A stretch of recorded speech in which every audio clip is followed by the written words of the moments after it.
how did this protocol achieve the goal you wanted to achieve? We're already starting to forget words. Okay, this is a good start. Oh, it's really simple. You have your screen, and then you just so an application knows which output is on, and it knows the geometry of the output, and it can get the scaling factor of it. There's a separate protocol for XDG outputs, which makes it even easier, which gives you logical pixels and which are basically scaling aware pixels.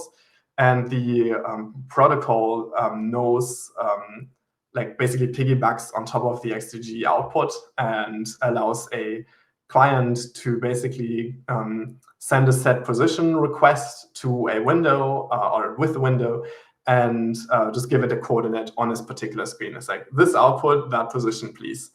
And then the compositor can accept it or reject the request or modify it. So the application doesn't have absolute control. It's always the compositor which has the last word, but it can basically decide to give a hint on where to place the window, and then the compositor can either follow it or not. So this would be the most straightforward way to port. It would just be a matter of updating to a version of the toolkit that supports the protocol, and then basically just using the same functions you were already using. Yes. There would be no, every application that works on X11 today would work just fine with this, because it is actually better than X11 in some ways, because it's the scaling awareness is better, and but in other regards, it's pretty much what X11 already allows you, pretty much the same thing. And that was one of the major concerns that was brought up in regards to this protocol. It's just what X11 is doing. And it seemed like a lot of people were bringing up the fact that we don't want to just do what X11 was doing. Maybe there's something better. Or maybe there's something different. I don't know if it was better in all cases. It seemed like a lot of it was just, we don't want to do what X11 was doing. Let's think of something different.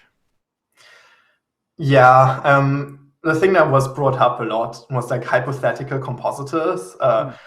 One argument that I dislike specifically was well, what if the screen isn't square? It's if the screen isn't square, you have a lot of other problems. I do know someone who works on a VR Wayland compositor, which that was a concern for them. Yes, but I think there was a lot of specialty and hypothetical compositors, an infinitely scrolling compositor, which on its output it doesn't have a length or width. It's just basically an infinite space. So the application would get the monitor information and then would say place there. But since it's an infinitely scrolling compositor, its coordinates would be nonsensical with this output attached protocol. Which, yeah, I think that's actually a valid concern if you have compositors like this and think they are common or they should be supported, and then you have this protocol, it wouldn't work with them at all. It would be a pretty big issue. I do have a maybe someone can correct me if this would not work, but my idea there is the compositor could use that as more of a placement hint. So rather than having it as the explicit position that it's going to be placed on, take the position as a relative difference between the windows. So you want to have a window at this coordinate, this coordinate, this coordinate, and instead of taking the exact position it wants to be in, shift it to wherever, that group, to wherever makes sense in the context of that scrolling compositor, if that makes sense what I was saying. Yeah, it could do that. It could basically fake screens for every such application, and give them mock coordinate systems, which is basically what my last protocol does, but way more explicitly, which even might work with tiling window managers. So the last protocol is kind of accommodating for the scrolling compositor case, and I think it might be better than even what X11 offers today. But yeah, I think even the first one could probably have been made to work with these compositors. But I don't want to like devalue the argument that was brought up. It's like it's definitely, I think, one of the strongest arguments against it, if you care about the use case of having such a compositor, which I think is also valid. So yeah, for that, like there's also compositors which don't have a global coordinate system. So like I think those were the strongest arguments, and those also make kind of sense to have it as an X protocol instead of an XDG protocol. Yeah, I was having discussion with the Hyperland dev the other day. Let's see if I can find the comment from him. I brought up your newest protocol, and we had a fun back and forth about him complaining about the existence of global coordinate systems. So what he said was he gets it, just take everything he says with a grain of salt. He says everything in a super sarcastic way. So this is in regards to the third one. From a user perspective, it might seem like idiotic hoops, but it's just a terrible idea of letting apps position themselves has become ingrained in people's mind, and we as Wayland devs do not care about what is traditional. We want to make shit actually better. Yeah, I would disagree with that. But well, not completely though. Like making stuff better, pretty good plan. But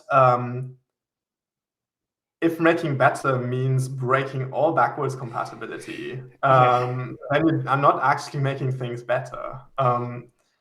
That's pretty much my point. One thing we didn't bring up with the backwards compatibility is the applications that are not currently being supported. Because it's one thing to say the new applications are going to switch to this model, start making use of this protocol. But if you have an application that is built on an older toolkit that is never going to be updated to something newer, that is maybe it still works perfectly fine, but it hasn't been updated in like 5 years, that's the sort of applications that's going to be a real problem for.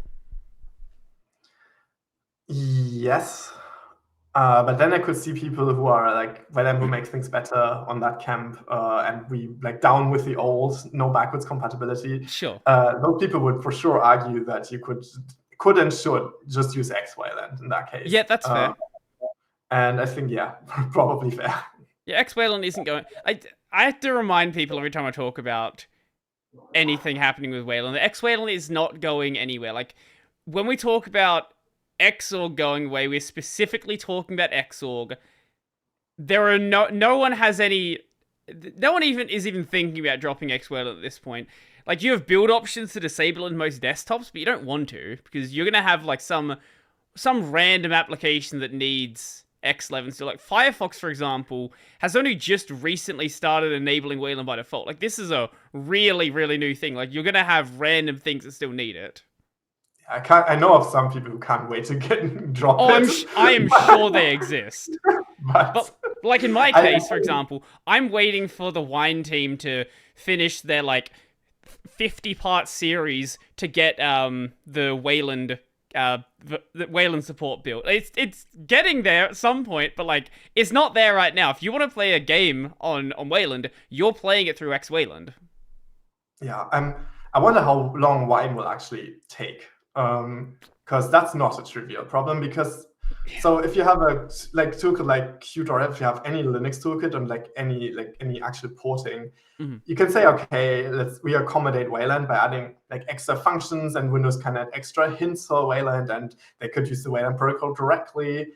Wine can't do that. Wine has to basically do exactly what the Windows API says, like to the letter. And if the protocol doesn't allow it, so you have no choice. Yeah. I do not feel for... I don't want to be in that position. That's what I'll say. I am glad I am not a Wine developer trying to deal with that mess, especially as things are evolving. Because it'd be one thing, if we were 30 years into Wayland, everything was all sorted out. No. No. We're in the middle of things being dealt with.